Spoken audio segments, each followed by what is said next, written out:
সাইয়েদানা ইসমাঈল, ওনাকে রেখে হাজার দৌড়াদৌড়ি শুরু করলেন সাফা থেকে মারওয়া, মারওয়া থেকে সাফা। আহা, এখন এয়ার কন্ডিশন করা, 4 তলা এয়ার কন্ডিশন করা, তো সুন্দর পরিবেশ, এরপরে দৌড়াতে দৌড়াতে আমাদের ঘাম ছুটে যায়। না জানি সাইয়েদাতুনা হাজার কি কষ্ট করে সেখানে দৌড়াদৌড়ি করেছিলেন, না জানি ওনার কি কষ্ট পোহাতে হয়েছিল। উনি সাফা থেকে মারওয়া একবার, মারওয়া থেকে সাফা একবার 7টা চক্কর দিলেন।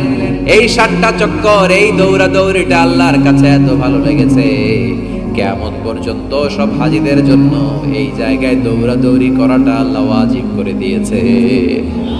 এটা না করলে আপনার হজই হবে না, এখানে দৌড়াদৌড়ি করা ওয়াজিব। দেখেন ওনার ওয়াইফের কাজ কত বরকতময়, উনি দৌড়াদৌড়ি করছেন, এখন আমাদের হজে যে দৌড়াদৌড়ি করা লাগে। সুবহানাল্লাহ পড়বেন না? সাইয়েদনা ইসমাঈল আলাইহিস সালামকে মরুভূমির মধ্যে রেখে উনি দৌড়াদৌড়ি করলেন, পানি নাই, পানির অভাব, দৌড়ে আসলেন, এসে দেখে সাইয়েদনা ইসমাঈল আলাইহিস সালামের পায়ের ধাক্কায় জমজমের পানি বের হতে শুরু করছে, কল কল কল কল করে আওয়াজ। সাইয়েদনা ইব্রাহিম, ইসমাঈল, হাজার এরা আরবি ভাষা জানতেন না, এরা সুরিয়ানি ভাষার মানুষ ছিলেন। কোন ভাষা? সুরিয়ানি ভাষা।